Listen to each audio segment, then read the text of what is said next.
My dear students, welcome back. आज हम लोग पढ़ेंगे कक्षा 8 गणित अभ्यास 5B पार्ट 1। यानी इसके पहले हम लोग अभ्यास 5A पढ़ चुके, लेकिन आज हम लोग 5B पढ़ने वाले हैं। इसमें प्रश्न आपसे पूछा गया है, निम्नांकित बहुपदों के घातांक बताइए। ये घातांक बहुत ही इम्पोर्टेंट है। यह घातांक आपको 9 में भी मिलेगा और कक्षा 10 में भी मिलेगा, इसलिए आप इसको अच्छी तरह से पढ़ लें ताकि आगे आपको यह समस्या न आए। तो देखेंगे बहुपद की घात क्या होती है, इसके बारे में थोड़ा सा जानकारी कर लें।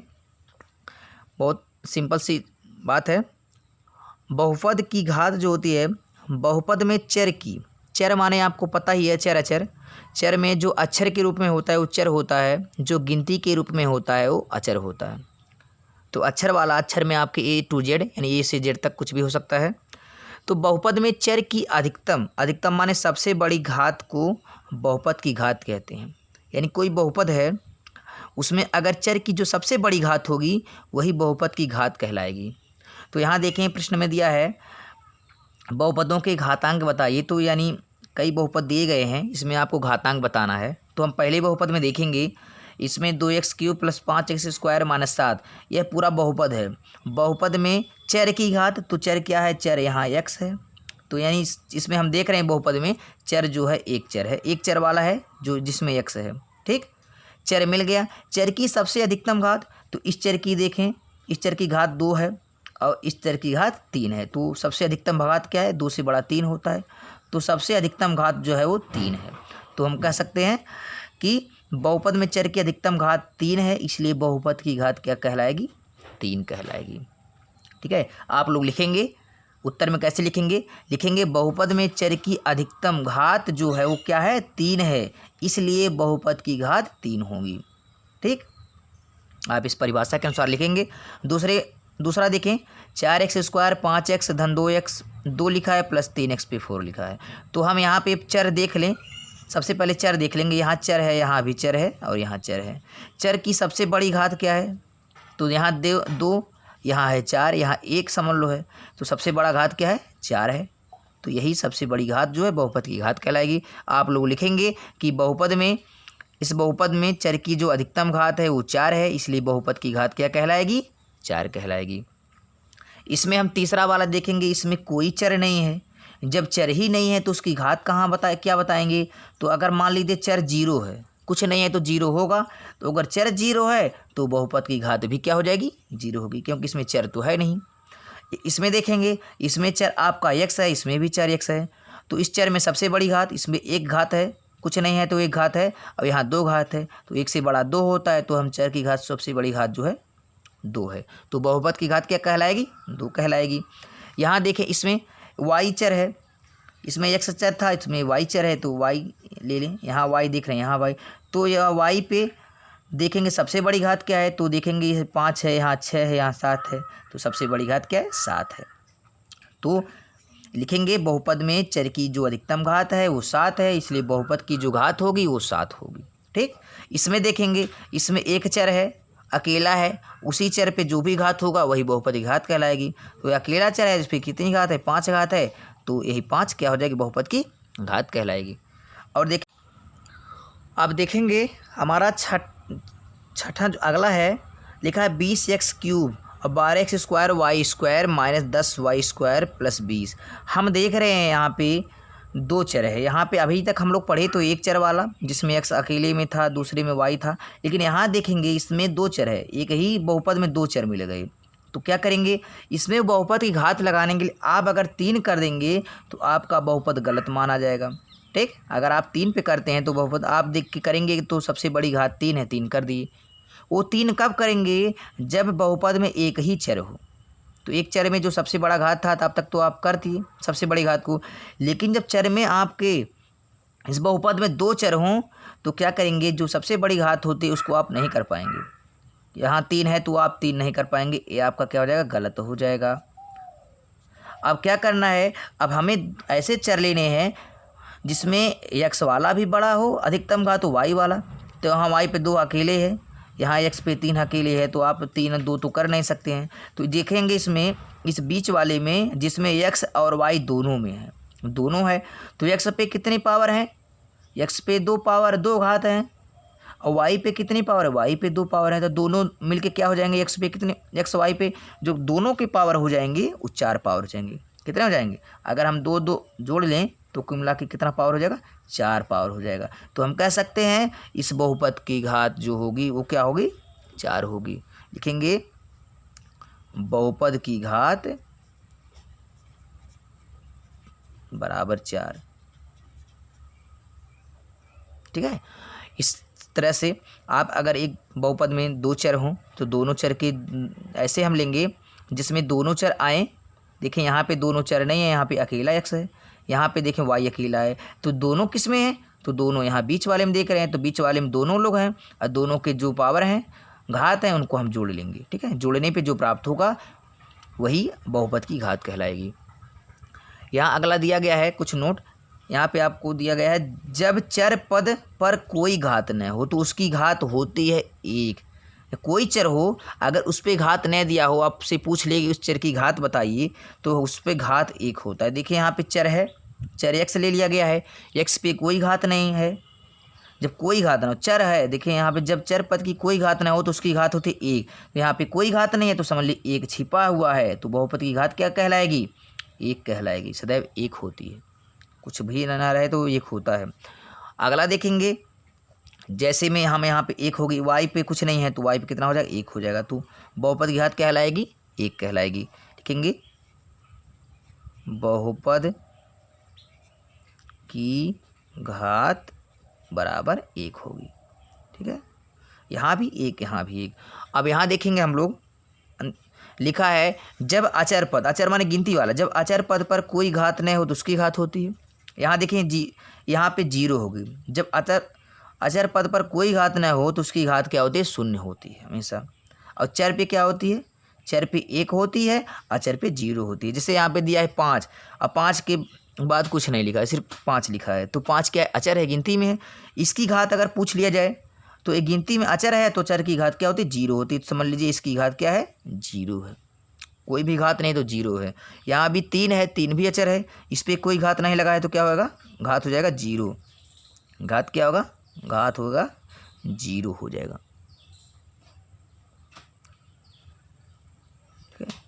चर पे 1 होता है, अचर पे 0 होता है। अब अगला हम लोग देखेंगे, अगला क्वेश्चन आपका है प्रश्न नंबर 2, भाग दीजिए। भाग देना है, आप लोग भाग देना बहुत पहले से ही सीख चुके हैं। जैसे हम लोग छोटी कक्षाओं में भाग देते थे, ठीक उसी प्रकार यहाँ भी भाग देना है। फ़र्क यहाँ है, यह बीजीय पद है, ठीक है, बस ठीक उसी तरह इसको भी करना है। भले बीजीय पद है लेकिन हमें करना है उसी तरह। तो क्या करेंगे, 9z पे 5 प्लस 12z पे 4 माइनस 6z स्क्वायर में 3z स्क्वायर से क्या करना है, भाग देना है। तो भाग देने के लिए आप ऐसे कर सकते हैं, यहाँ आप दे दें 3z स्क्वायर है, इसी से हमें भाग देने हैं। तो भाग किस में देने हैं आपको, 9z पे 5 है प्लस 12z पे 4 और माइनस 6z स्क्वायर, इसी में भाग देना है। आप क्या करेंगे, हम जैसे भाग देते हैं संख्या काटने के लिए, पहला संख्या कटना चाहिए उसी तरह इसको भाग देंगे। 3 से भाग देना है 9 में, तो 3 से भाग देंगे तो 3 से 9 कितनी बार में कटेगा, तो हम जानते हैं 3 त्रिक के 9 होता है, 9 लिख दिया गया। लेकिन यहाँ इसके साथ जेड भी है, जेड पे पावर 5 है और जिससे भाग दें उस पर जेड पे पावर 2 है। तो 5 लाने के लिए कितनी पावर की आवश्यकता पड़ेगी, तो अगर जेड पे पावर हमारे पास 2 है और जेड पे पावर 5 करना है कि इसके बराबर हो जाए, तो कितनी चाहिए, तो जेड पे हम कह सकते हैं जेड पे पावर 3 चाहिए। अगर जेड पे पावर 3 है और जेड पे पावर 2 है तो 3 2 मिला के जेड पे पावर 5 हो जाएगा। तो 3 त्रिक का आपका 9 हो गया, जेड पे 3 और जेड पे 2 मिलके हो जाएगा, जेड पे 5 हो जाएगा। अब यहाँ पे ऐसे कर लें, आप जानते हैं कि भाग में घटाते हैं और गुणा में जोड़ते हैं। तो क्या करेंगे, इसको काटना है तो क्या करेंगे, माइनस लगा देंगे, उसके माइनस लगाने से एक धन एक ऋण एक कैंसिल हो जाएगा। अब जो बचा है उसको उतार लें, बचा है आपका प्लस, प्लस में है तो यहाँ प्लस लगाएं या ना लगाएं वो तो प्लस होता ही है। आप लिख लें 12 जेड पे 4। अगर शेषफल धनात्मक आता है तो यहाँ पे हम भागफल में धन लगाएंगे, अगर शेषफल ऋणात्मक आता है तो भागफल में भी हम ऋण लगाएंगे। तो हमारा शेषफल जो आया 12 है वो धनात्मक है, इसलिए हम भागफल में क्या लगाएंगे, धन लगा लेंगे। अब हमें 3 से भाग देना किसमें, 12 में। 3 का कितना बार हम पहाड़ा पढ़े गुणा करें कि 12 आ जाए, तो हम कह सकते हैं 3 चौके 12 होता है, 12 लिख दिया गया। अब यहाँ जेड पे 4 है और हमारे पास जेड पे 2 है, यानी 4 बनाने के लिए हमें कितनी जेड पे पावर लगानी पड़ेंगी, 2 पावर। अगर हम जेड पे पावर 2 लगा दें तो 2 पावर ए मिल के 4 पावर हो जाएगा। तो जेड पे पावर 4 लगाएंगे, आप पावर इस पर लगाएं।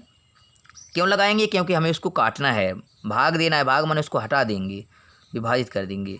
यहाँ फिर क्या करेंगे, आप माइनस लगा देंगे, एक प्लस माइनस, तो फिर कट जाएगा वो। फिर जो संख्या बची इसको उतार लें, बचा क्या है आपका -6z² बचा है, इसको लिख लें। अब यहाँ देखिए शेषफल अब की बार धनात्मक नहीं ऋणात्मक है, तो क्या करेंगे, हम यहाँ ऋण लगा लेंगे। अब हमें वही प्रक्रिया, यहाँ ऋण लगाए हैं, अगर हमारा भागफल में ऋण यहाँ लग गया ऋण, तो यहाँ भी ऋण होगा।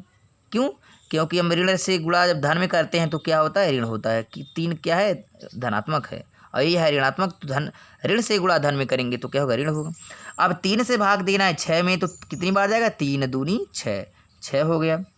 अब जेड पे पावर 2 और जेड पी पावर 2 ये तो समान है, आपको इसके बराबर तो है, हो ही गया है। जेड पी पावर 2 है, जेड पी पावर 2 है, इसके बराबर हो गया, वही उतार लें। 2 से गुणा करा के देखें तब भी वही आएगा, 2 3 6 और जेड स्क्वायर तो इसके साथ है ही। अब यहाँ देखेंगे दोनों ऋणात्मक हो गया तो कटेगा नहीं, कटता कब है, जब एक ऋण हो एक धन हो, यानी विपरीत चिन्ह हो तभी कटेगा।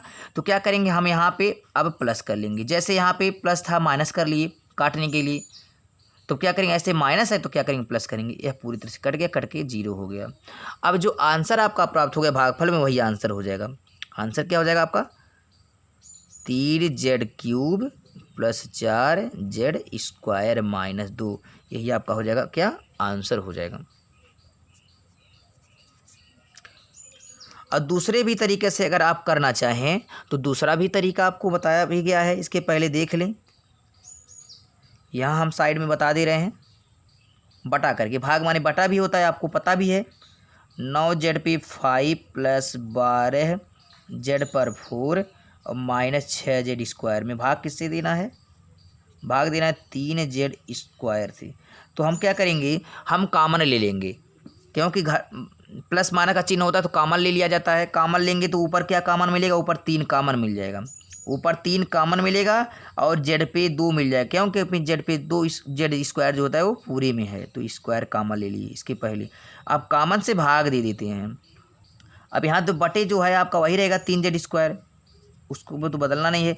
अब जो है अंश में हम 3z² कॉमन ले लिए तो भाग दे दें इससे, 3 से भाग दिए 9 में, 3 त्रिक के 9 हो गया। जेड पे 5 है और जेड पे पावर 2 निकाल लिए, तो 5 पावर में से 2 पावर निकाल लिए तो बच्चा जेड पे कितना पावर, 3 पावर बचेगा, प्लस लगा दिए। 3 से भाग देना 12 में, तो 3 चौके 12 हो गया। यहाँ जेड पे 4 पावर है, हम 2 पावर निकाल लिए तो जेड पे पावर कितना बचेगा, 2 पावर बचेगा, माइनस से माइनस लगा दिए।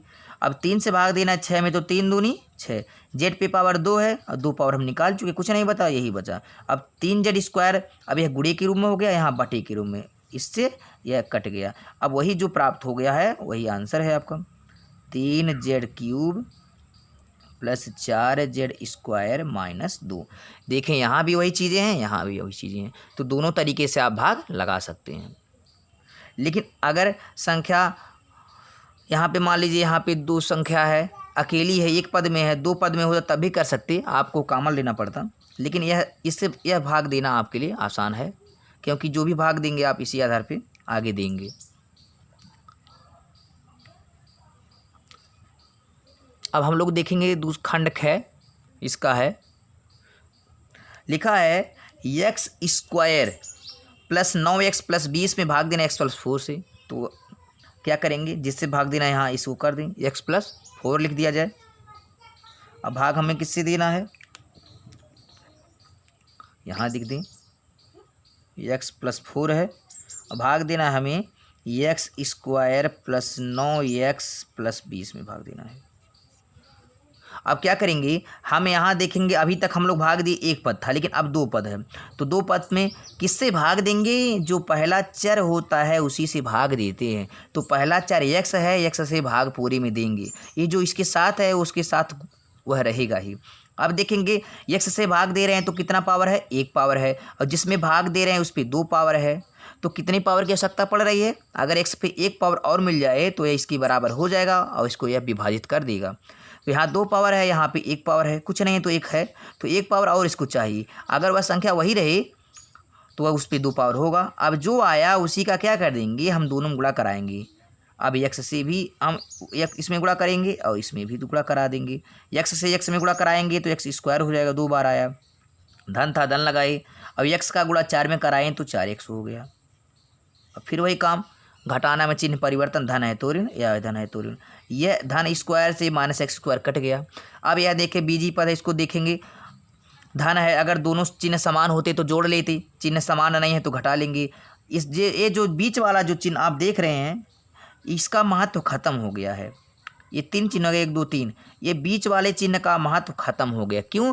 क्योंकि इसके स्थान पे हम दूसरा प्रतिस्थापित कर दिए, दूसरा रख दिए, तो बीच वाला महत्व खत्म हो जाता है। अब हमें लेना किसको है, ऊपर वाले को और नीचे वाले को। ऊपर वाला धन है, नीचे वाला ऋण है, यही दोनों रह गए हैं।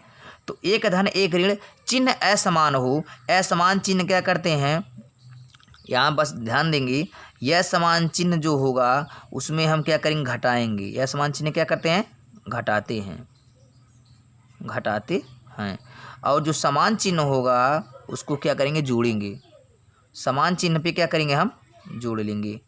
समान चिन्ह चाहे धन के साथ हो दोनों चिन्ह, चाहे दोनों ऋण के साथ हो, समान ही होगा, जोड़ेंगे। ठीक, ये चीज़ें करेंगे हम।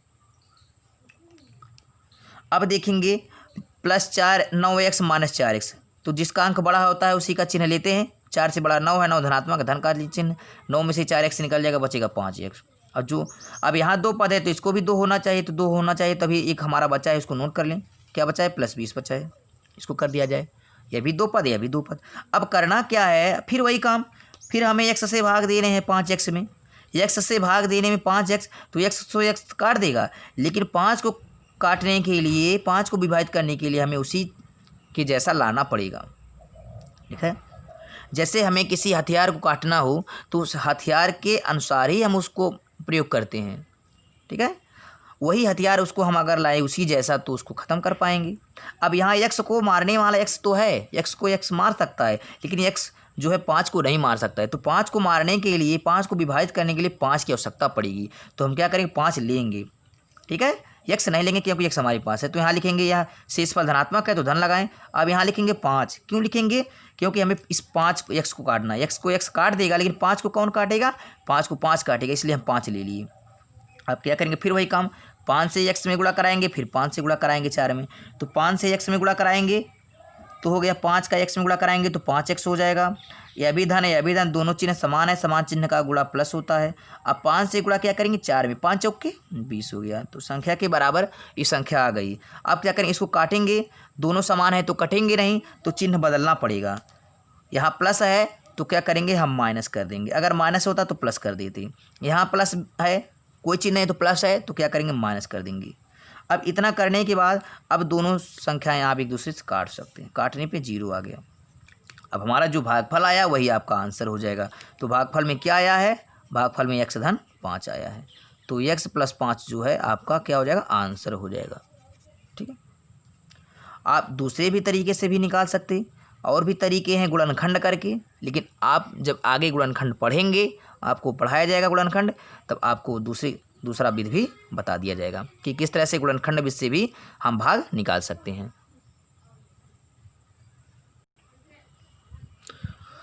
अगला हम लोग देखेंगे इसका गे वाला पार्ट, 8y² + 6y + 1 में 2y + 1 से भाग देना है। तो यहाँ पे y से भाग देना, जिससे भाग देना हो यहाँ कर लें आप, 2y + 1 से भाग देना है। किस में भाग देना है, 8y² + 6y + 1 से भाग देना है, कोई बड़ी बात नहीं।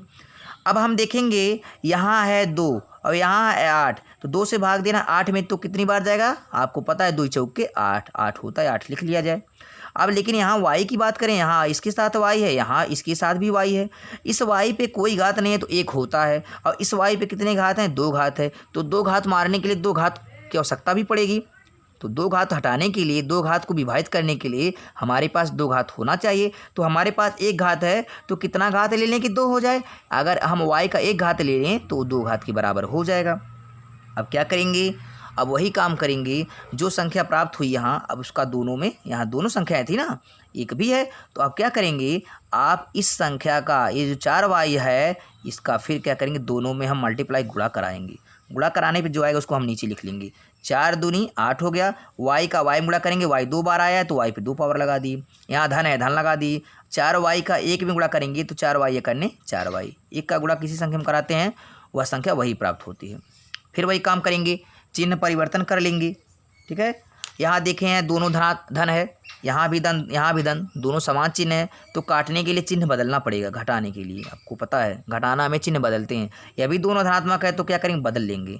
बदलने के बाद क्या होगा, एक तो 8y² धन के साथ माइनस के साथ एक खत्म हो गया, बचा क्या 6y धनात्मक, और ये 4y जो है नीचे जो बदल दिए वही तो महत्वपूर्ण है, ये बीच वाला तो कैंसिल हो गया। तो धन 6y और माइनस 4y।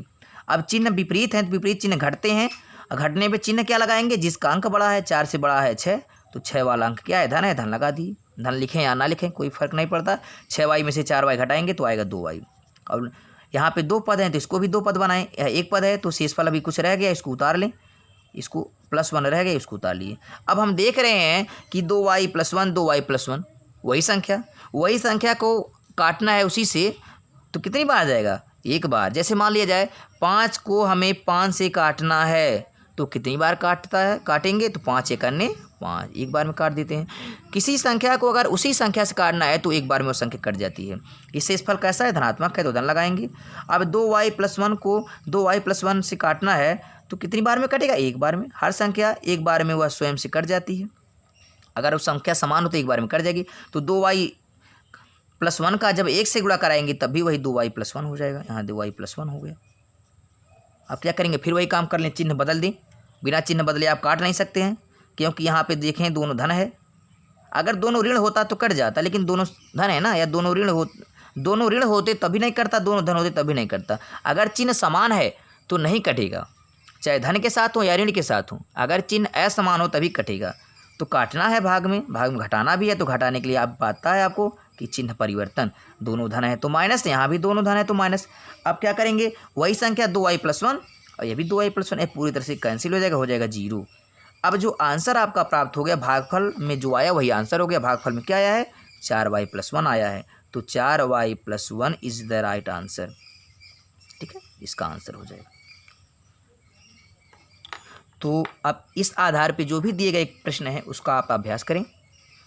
अभी जो भी शेष रह गए हैं उसको आगे बताया जाएगा। तो आई होप ये वीडियो आपको समझ में आएगा। अगर ये वीडियो समझ में आए तो लाइक शेयर कमेंट करें और चैनल को सब्सक्राइब भी करें, ताकि हमारे आने वाले हर वीडियो की नोटिफिकेशन आप तक समय से पहले पहुंचे। अब इसके आधार पे जो भी बुक में सवाल दिए गए हैं आप लगाएं, अभ्यास करें। इसके बाद भी कई समस्या हो रही है तो आप कमेंट करके पूछें, आपकी समस्या का समाधान अवश्य किया जाएगा। अब यह प्रश्न यहीं तक। अब जो भी शेष रह गए हैं उसको हम लोग अगले वीडियो में पढ़ेंगे। तब तक के लिए take care, good bye, thank you.